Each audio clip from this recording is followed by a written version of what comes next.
ratio, maybe, between mere survival and the striving it takes, as an early formulation of the profit above all else ethos of late-stage capitalism. It is, for me, more locally, the ratio defining someone like Lewis, to what extent he'd go away from us to find his pulse in the horizon line. The little white car Lewis was driving, the Ford Fiesta, backed out of the garage and drove down the street. We waved goodbye from the porch, or my mother did, alone. The car turned right at the stop sign. He waved one last time, turned left onto the larger road that led out of the housing area and out of sight. If that's what happened, it wasn't worth remembering. It was what Lewis did routinely, though this time for a few days' absence. Once we knew a few months later that the car was parked at the airport, the image and spare narrative of the man getting on a plane was clear, though fan-tailing somewhat. What airline? What plane? What destination?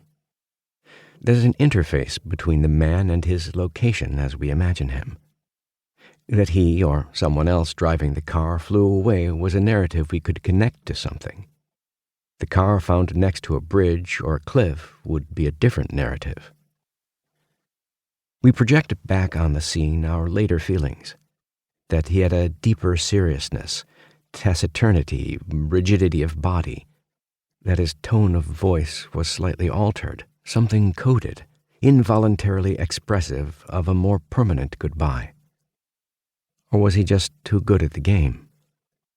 Coldly abandoning his family, out the door and driving away, releasing all our futures blithely with the backward wave of a hand momentarily released from the wheel. The stories vary because none possess much fact. We've thought them, talked about them, dreamed them, and then undone the different narratives in our doubts and self-recriminations. After so long a time, it's hard to sort the varied stories, as if that one man, so clearly an individual, a Jim, a Lewis, of distinctive voice and face, were several blurring, blending, and ultimately dispersing presences.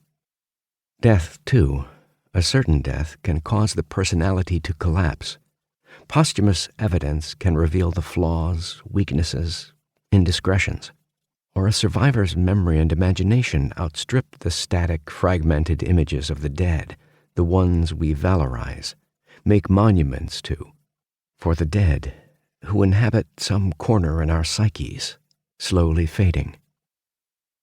In The Need for an Ending, an essay about missingness in war, journalist and veteran Andy Owen shares the thinking of Jikisai Minami, a Buddhist priest reflecting on the 2011 Fukushima disaster.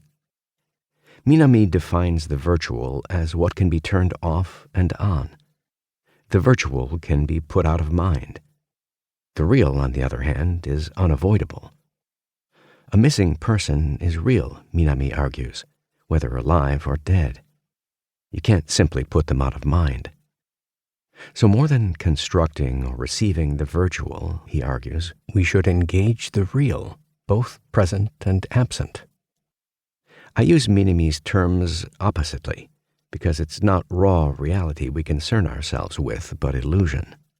The real was never there when the missing were present. The real is exactly what we turn on or off.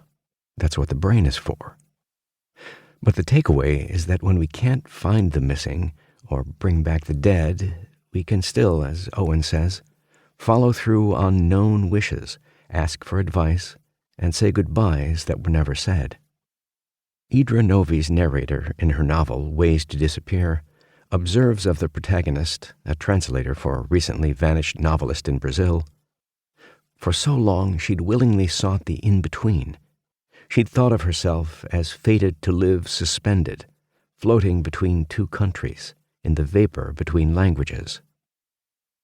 We're comfortable in our illusions, operating the virtual lives we think we've shaped for ourselves. But sometimes we end up near the event horizon of the real. What's the difference? Often no more than a change in perspective, a slight movement or lean this way or that. But it can be all the difference between life and death, or life and another life.